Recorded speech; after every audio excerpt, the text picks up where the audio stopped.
Pak Ustadz, jika hukum jual beli dagang, hukumnya bagaimana? Boleh? Boleh dagang. Kalau tidak boleh, masa Nabi mempraktekkan dagang? Nabi kan pedagang. Bahkan sebelum jadi Nabi, sudah berjual beli. Beliau mengambil barang dagangan dari Sayyidah Khadijah, yang lantas kemudian menjadi istri tercinta beliau dalam kehidupannya. Didampingi oleh Maisarah, kemudian berdagang sampai ke Syam. Ya, Masya Allah. Dan ketika berdagang, itu Nabi itu kalau dagang gak pernah kembali modal, Pak. Gak pernah kembali modal. Kembali untung. Untung lagi, untung lagi, untung lagi. Dan bukan cuma untung, yang berdagang dengan beliau, yang membeli, itu senang. Nabi bisa terbayang gak?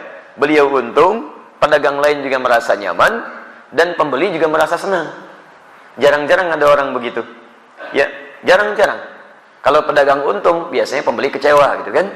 Baik, umumnya demikian. Baik, sedapat mungkin Anda tawar supaya mendapatkan kenyamanan-kenyamanan. Tapi kalau pembeli untung, pedagang kecewa. Silakan cek, pembeli misalnya nawarnya kebangetan. Sudah beda 50 pun nggak dilepas juga, gitu kan? Baik, nah di sini menarik ini. Nabi itu kalau berjualan, pembeli senang, beliau untung. Sehingga semua orang tidak dirugikan dalam hal ini. Dan hebatnya nanti konsep dagangnya Nabi SAW, ketika diajarkan pada para sahabat, itu Masya Allah, tidak ada di antara mereka yang juga kembali modal. Semuanya untung. Untung semuanya. Silakan Anda lihat. Misal, ada sahabat Uthman bin Affan radhiyallahu ta'ala anhu. Ada sahabat Abdurrahman bin Auf radhiyallahu ta'ala anhu. Sebelumnya ada sahabat Abu Bakar radhiyallahu ta'ala anhu. Banyak para pedagang di zaman Nabi, teman-teman sekalian. Ketika mereka sudah masuk Islam, dilatih oleh Nabi bagaimana cara berislam yang baik dan diterapkan dalam kehidupan, sesuai dengan pekerjaan mereka. Maka Masya Allah, dagangannya berlipat-lipat untungnya. Bukan cuma untung dunia, tapi untung akhirat. Tidak sedikit di antara pedagang di masa Nabi, bukan cuma kaya dalam urusan dunia yang asetnya sampai sekarang masih ada, tapi juga dijamin surganya tanpa hisab. Saya beri contoh, Uthman bin Affan radhiyallahu ta'ala anhu. Sebelum masuk Islam, pebisnis. Setelah masuk Islam, kayanya luar biasa. Silahkan antum, saya berdoa mohon pada Allah, kalau yang belum umrah, belum haji, insya Allah diikhtiarkan ya, ikhtiarkan. Insya Allah mudah-mudahan dipercepat oleh Allah Subhanahu Wa Taala untuk bisa berhaji atau umrah. Nanti saat ke Madinah main ke satu tempat, terdapat di dalamnya tapak-tapak kesuksesan Uthman bin Affan radhiyallahu taala anhu. Di antaranya beliau masih punya aset sampai sekarang. Ada sumur yang pernah beliau bebaskan ketika dimonopoli oleh Yahudi.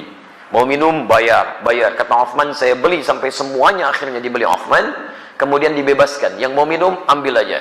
Sekitaran area sekitarnya ada tanah cukup luas. Dibeli orang Uthman bin Affan radhiyallahu ta'ala anhu. Saya beli. Tanamin kurma. Yang lapar, ambil. Gak usah bayar. Yang haus, ambil. Gak usah bayar. Sampai sekarang area itu ada. Akan dibuat area perhotelan. Royaltinya disimpan di Bank Saudi, disedekahkan kepada umat muslim atas nama sahabat Uthman bin Affan radhiyallahu ta'ala anhu. Sampai sekarang masih ada. Abdurrahman bin Auf radhiyallahu ta'ala anhu, itu diembargo, ya, bukan cuma diembargo, dirampas hartanya saat di Mekah. Pergi ke Madinah cuma pakaian yang melekat di badannya. Baik, begitu sampai di Madinah, diterima oleh orang paling kaya di Madinah. Kata orang ini, sami'tu annaka kunta ghaniyan bima ma'na. Saya dengar kamu jatuh fakir saat di Mekah. Kalau ingin kaya lagi, ambil setengah kekayaan saya. Kalau ingin menikah, cari pasangan, pilih pasangan terbaik di sini.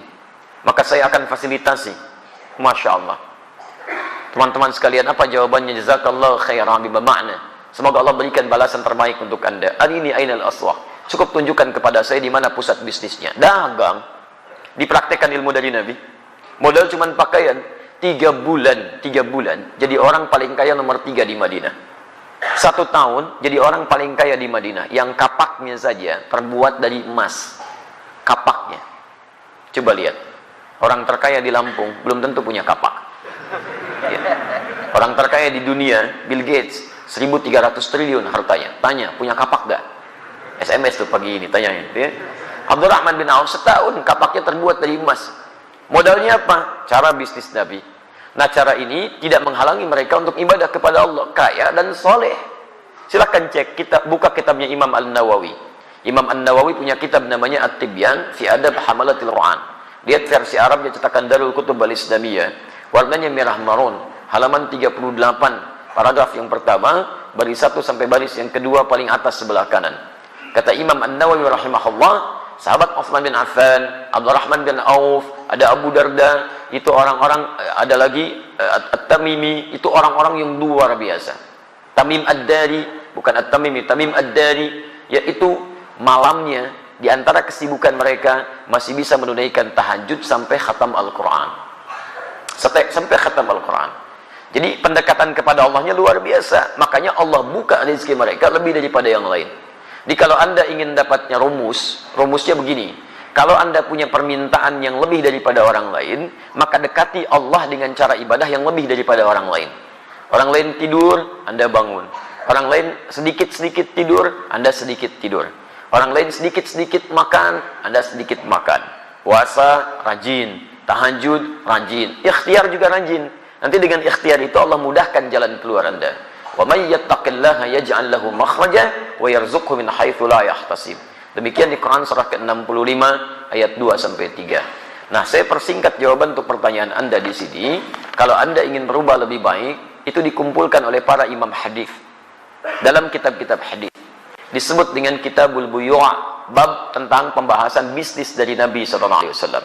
Saran saya, keluarkanlah ayat-ayat Quran yang berbicara tentang cara berdagang, kemudian lihat tafsirannya dari Nabi, buka kitab Imam Al-Bukhari misalnya, buka Kitabul Buyu', bab tentang bisnis dari Nabi, keluarkan itu, duduk dengan sesama pedagang, jangan sendirian, jangan ingin menguasai sendirian. Dulu teman-teman Nabi itu saling bersama-sama, semua kaya, bahkan kaya banget, ya kumpul bareng-bareng. Kenapa antum gak kumpul para pedagang, pebisnis, pengusaha, duduk bareng-bareng, tilawahi ayatnya, hadisnya, kemudian antum undang ustaz di bidangnya, diskusikan, praktekkan. Kalau nggak dipraktekkan kapan lagi? Ya silahkan kalau nggak percaya. Konsep itu sekarang diambil oleh orang Yahudi, dipraktekkan oleh mereka. Cuma mereka tidak pernah mengungkapkan istilah kalau itu diambil dari hadis Nabi. Konsep syariah itu sekarang banyak diadopsi Pak di Eropa. Bahkan di Inggris sekarang sedang marak tuh, di London macam-macam dikembangkan. Ya, kemudian oleh Yahudi dirubah istilahnya di Ventura. Ventura itu asalnya syariah, cuman dimodifikasi oleh mereka untuk menampilkan sistem hukum yang kira-kira bisa awet gitu. Syariah sekarang itu luar biasa. Di non-muslim saja sudah mengejar-mengejar konsepnya. Kenapa kita yang punya tidak menerapkan? Paham ya? Baik, sudah saya baca, sudah saya jawab intinya. Ya, di persoalannya barangkali nanti sesuaikan lagi ya. Saya akan punya usaha.